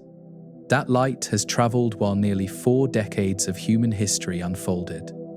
Whatever is happening on the TRAPPIST-1 planets right now, in this present moment, will not be known to Earth observers until the 2060s, when photons departing today finally complete their crossing. We observe the past and must wait for the present. This delay between event and observation is a fundamental feature of astronomy, built into the fabric of space-time itself. Light speed is not merely a practical limitation, but a physical law, and no information can travel faster. The astronomers who study TRAPPIST-1 accept this delay as the normal condition of their work, planning observations that will yield data about a past that recedes as they watch. The universe does not accommodate human impatience.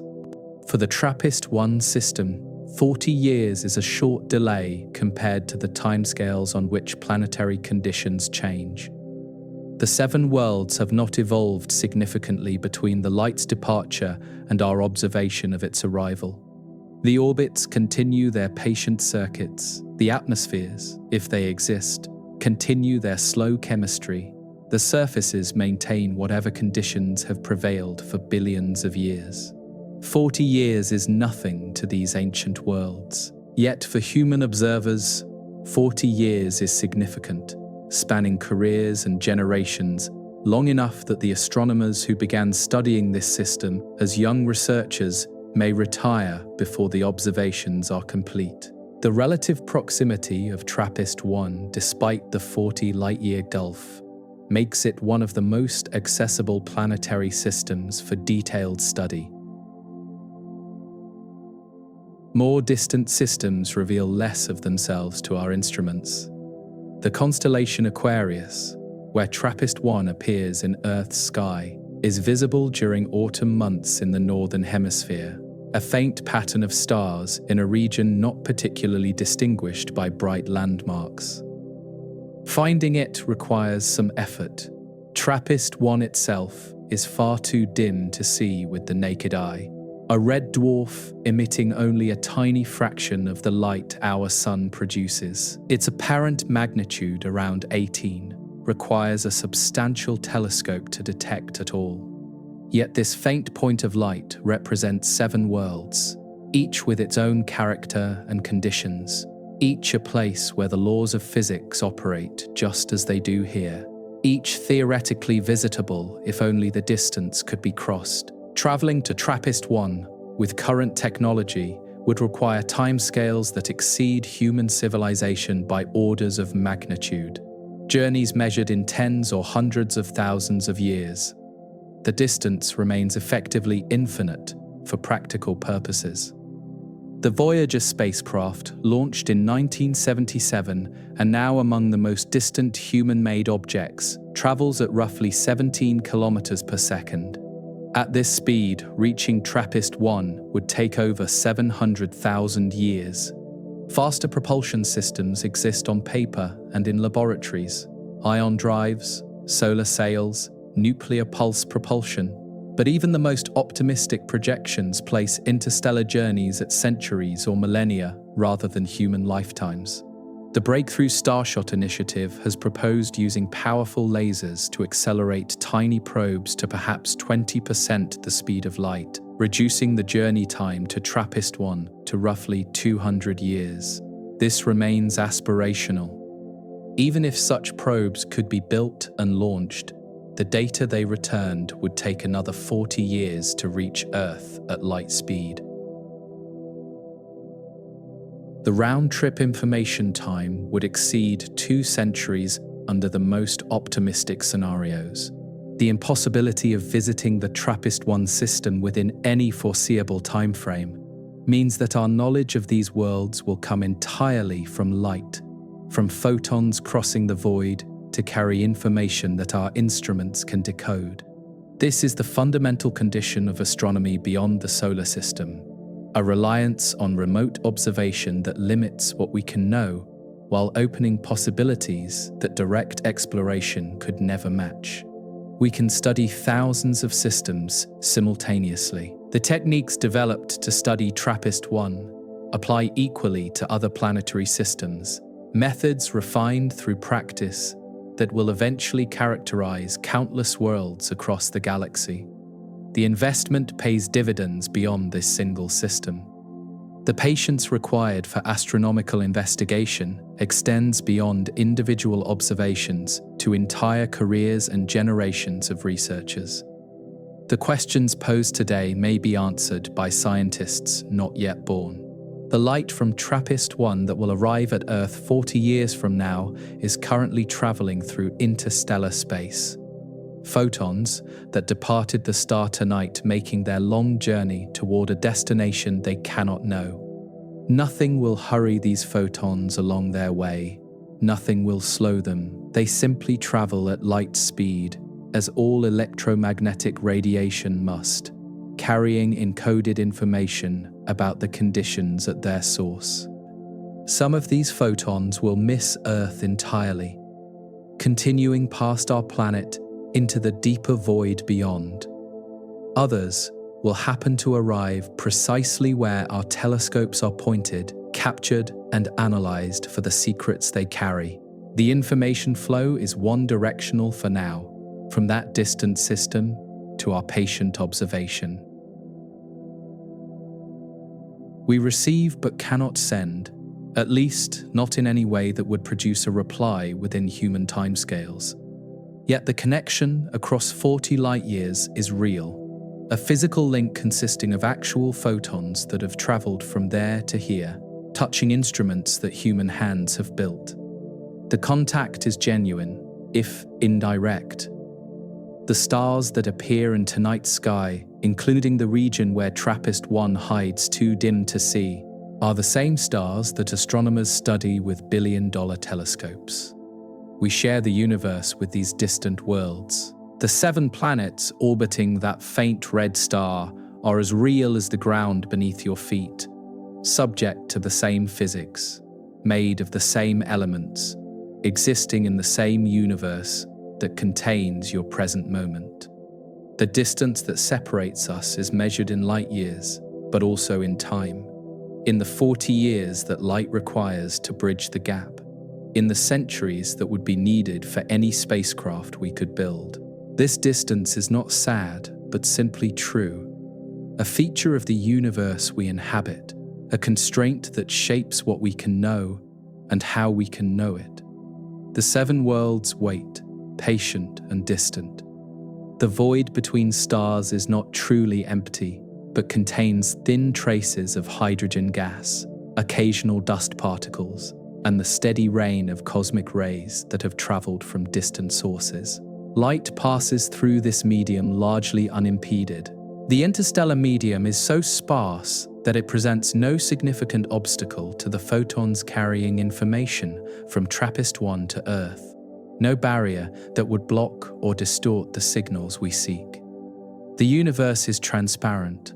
Somewhere in that 40 light-year gulf, the photons from TRAPPIST-1 that will arrive in 20 years are currently traveling halfway through their journey, having left the star around 2005 and not yet reaching their destination. Time flows differently when you think on these scales. The present moment connected to the past and future by threads of light that stretch across unimaginable distances. The universe is larger than intuition. The seven worlds of TRAPPIST-1 continue their orbits regardless of our observation, regardless of our interest, regardless of whether any mind on Earth contemplates their existence. They simply are. The seven planets of TRAPPIST-1 continue their ancient dance tonight, circling their dim red star in orbits so tight that all seven would fit within the distance from our Sun to Mercury. A family of worlds in close embrace. TRAPPIST-1b, the innermost, completes another orbit every 1.5 Earth days, racing around its star in an endless circuit that has repeated billions of times already.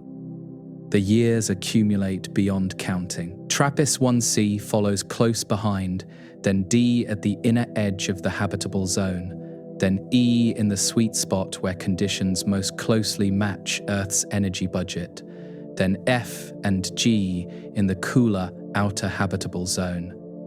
And finally TRAPPIST-1i, the cold outer sibling, completing an orbit every 19 days at the frozen edge of the system where stellar warmth fades toward the chill of interstellar space. 7 worlds in formation. The star that warms these worlds is ancient, having burned for perhaps 7 or 8 billion years, and will continue burning for trillions of years more, far outlasting our Sun, and providing steady light to its planetary family. Red dwarfs are the most patient stars, miserly with their hydrogen fuel, burning so slowly that they will still be shining when the universe itself is unimaginably old. TRAPPIST-1 has barely begun its existence. The planets themselves are equally ancient, having formed during the system's youth and persisted through eons of slow evolution. Whatever conditions exist on them today have been stable for longer than Earth has existed. If life arose on any of these worlds, it has had more time than earthly life to develop and diversify, billions of additional years to explore the possibilities of biology. What might evolve given such time? The question hangs unanswered in the cosmic silence. One of countless questions about distant worlds that current science cannot resolve. The 7 planets keep their secrets, revealing only what photons can carry across 40 light-years. We know their orbits with precision, their sizes with reasonable accuracy, their masses approximately. We are learning about their atmospheres or the lack thereof, piecing together clues about their surfaces and compositions. What we cannot know, at least not yet, is whether anything lives there, whether the chemistry of life has sparked into existence on any of these 7 rocky worlds. The question may not be answerable in our lifetimes, yet the question itself has value, shaping the observations we make, the instruments we build, the theories we develop about what makes a world habitable. The search teaches, even when it does not find. The view from any one of the TRAPPIST-1 planets would include the others, visible as bright points moving against the star field, sometimes approaching close enough to show as tiny disks rather than mere points of light. From the surface of TRAPPIST-1e, perhaps the most Earth-like of the seven, you might watch TRAPPIST-1f rise in the night sky as a brilliant wandering star, its phases visible as it orbits closer to and farther from the shared parent star. The other planets would come and go, their apparent motions reflecting the complex dance of seven worlds orbiting at different speeds around a common center. A sky full of companions. No human eye has ever witnessed this view, and perhaps none ever will, given the distances involved. But the view exists nonetheless, photons reflecting from planetary surfaces to create images that no one observes. The concept of loneliness does not apply to these distant worlds, which neither know nor care whether minds elsewhere contemplate their existence. They simply orbit, following the gravitational paths established billions of years ago. The star shines on them equally, dispensing its dim red light to all seven according to their distances, playing no favorites among its planetary children. The physics is impartial. Whatever atmospheres survive on these worlds circulate according to the laws of fluid dynamics. Whatever oceans might exist slosh according to tidal forces. Whatever geology occurs proceeds according to thermodynamics. Nature operates. The seven worlds of TRAPPIST-1 are simultaneously among the most studied and least known places in the universe, subjected to intense observation, yet revealing only fragments of their true nature. The irony is built into astronomical science. The night continues wherever you are, and the thoughts of seven distant worlds can settle now, like sediment drifting to the floor of a calm sea. The facts have served their purpose, carrying you through an hour of exploration. TRAPPIST-1b, C, D, E, F, G, and H. 7 names that represent 7 places, each unique, yet connected by shared origin and shared destination, around a star that will outlive our sun by trillions of years. The hot inner worlds where rock may flow as liquid, the temperate middle worlds where water might possibly exist. The cold outer world where ice likely dominates. A complete spectrum of conditions in one compact system. The red dwarf star that makes it all possible, ancient and patient, providing just enough warmth to create a habitable zone, while remaining dim enough that this zone lies close and compact. A different kind of sun. The search for atmospheres continues, observation by observation, as the James Webb Space Telescope and its successors gradually reveal what gases, if any, wrap around these rocky worlds. The data accumulates. The search for water continues, inference by inference, as scientists compare models to measurements and try to determine whether oceans might exist on any of the habitable zone planets. The picture clarifies slowly. The search for life continues, will continue for decades or generations, the most profound question in science addressed through patient observation of worlds too far to visit. The answer remains unknown.